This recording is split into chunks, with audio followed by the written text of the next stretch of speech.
Korea's tests are a threat to international peace and stability. It's a global threat and requires a global response. 국제사회의 평화와 안정에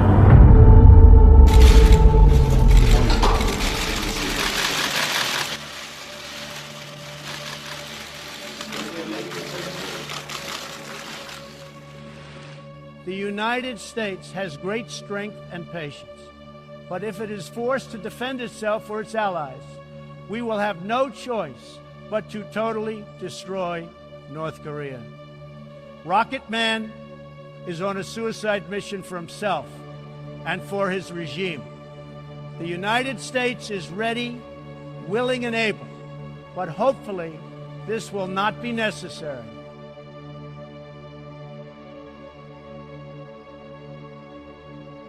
Due to the Asian time difference, most in Seoul, South Korea, probably missed President Trump's strong pledge at the UN to destroy North Korea if it threatens its nukes. One South Korean analyst did tell us they were strong words and that Trump was playing a game of diplomatic chicken.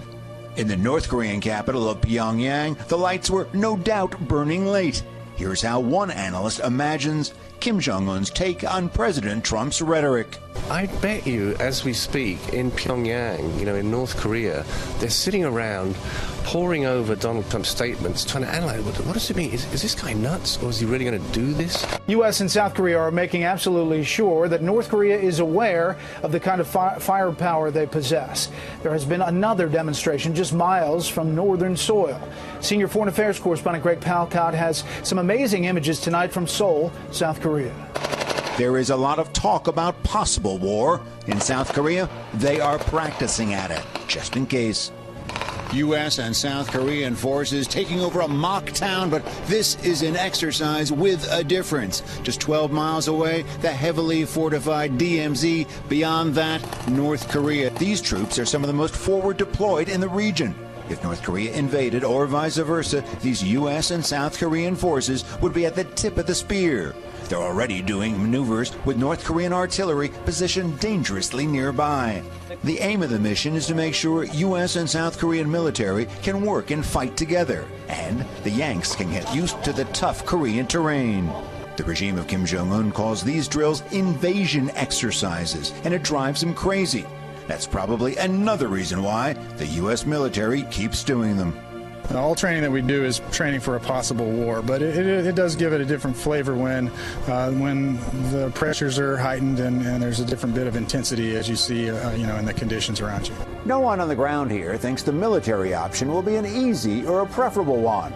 They're hoping that even a rough form of diplomacy will come through in the end. Our top story this morning, U.S. President Donald Trump has issued his strongest warning yet to North Korean leader Kim Jong-un at his debut at the UN General Assembly.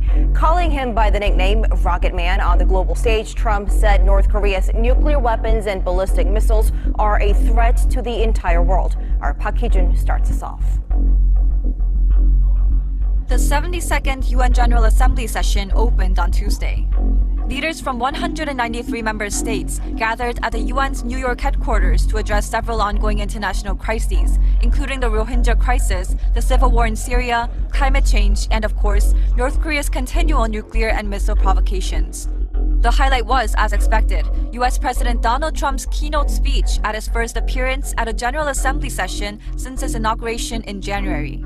In a wide-ranging speech where he hit out at Iran and Venezuela, President Trump reserved his sternest words for the leadership in Pyongyang. He said that, if necessary, the U.S. would totally destroy North Korea to defend itself and its allies. The United States has great strength and patience, but if it is forced to defend itself or its allies, we will have no choice but to totally destroy North Korea. Rocket Man is on a suicide mission for himself and for his regime. The United States is ready, willing, and able, but hopefully this will not be necessary. He went on to emphasize the importance of UN member nations working together to isolate the Kim Jong-un regime. President Trump also thanked members of the UN Security Council, specifically China and Russia, for their votes in favor of the toughest ever UN resolution on Pyongyang for its most recent nuclear test. Although Pyongyang will have heard President Trump's comments loud and clear, the North Korean diplomats in New York weren't in the room to hear them as the North's UN ambassador left his seat prior to Trump's arrival. Following the speech, South Korea's presidential office issued a statement saying it's evident the new U.S. administration sees the North Korean nuclear issue as highly important. The top office also said Trump's remarks confirmed that the strongest possible sanctions are the only way to denuclearize the rogue regime. Принятие каких-то санкций Северная Корея откажется от того курса, который она взяла на создание оружия массового уничтожения.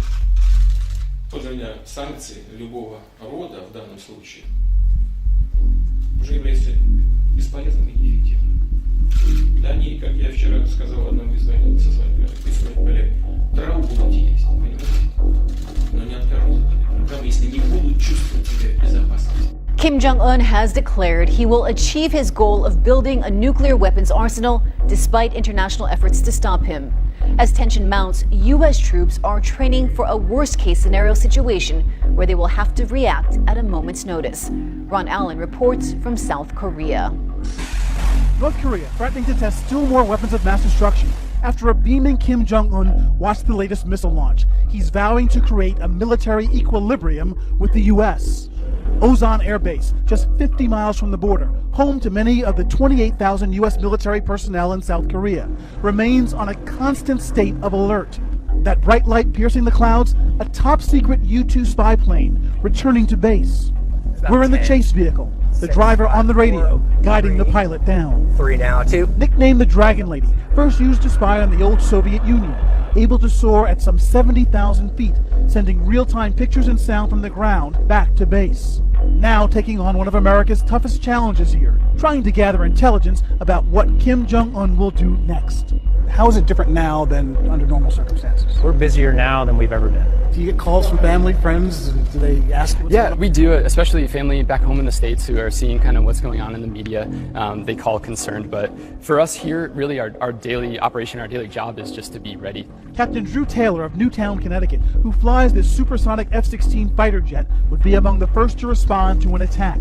He says he can get from his bunk into the skies in less than 5 minutes. We are constantly training that every single sortie that we do could be our last training sortie, and we may be going to war after that. And you really feel that? We do. Occasionally, break from the intensity. Every returning U-2 pilot gets a hero's welcome after the standard, grueling, 10-hour solo mission.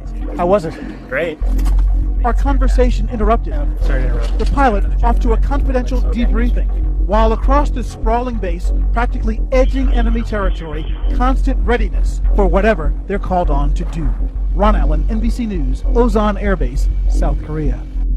Following on the heels of President Trump's call for a sharp increase in military spending to deal with threats like North Korea, the U.S. Senate has approved a mammoth defense policy bill for 2018.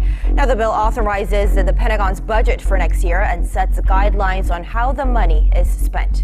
Kim Hyo-sun reports. The U.S. Senate has overwhelmingly passed a roughly $700 billion defense policy bill for the next fiscal year, backing President Trump's call for a bigger and stronger military. The amendment to the National Defense Authorization Act, which authorizes an $81 billion on-year increase in defense budget, was passed with 89 votes in favor and just 8 votes against. The legislation includes an additional $8.5 billion allocation for the Missile Defense Agency to strengthen missile defense. It also includes the Pentagon's pledges to defend the Korean Peninsula through the deployment of the THAAD anti-missile system and a nuclear umbrella. In addition, the bill lays out Washington's plan to enhance its extended deterrence over its allies in the Asia-Pacific region, including South Korea and Japan, by mobilizing all military capabilities, including nuclear and conventional. The House of Representatives passed its version of the bill in July, and the two versions must be reconciled before Congress can consider a final version.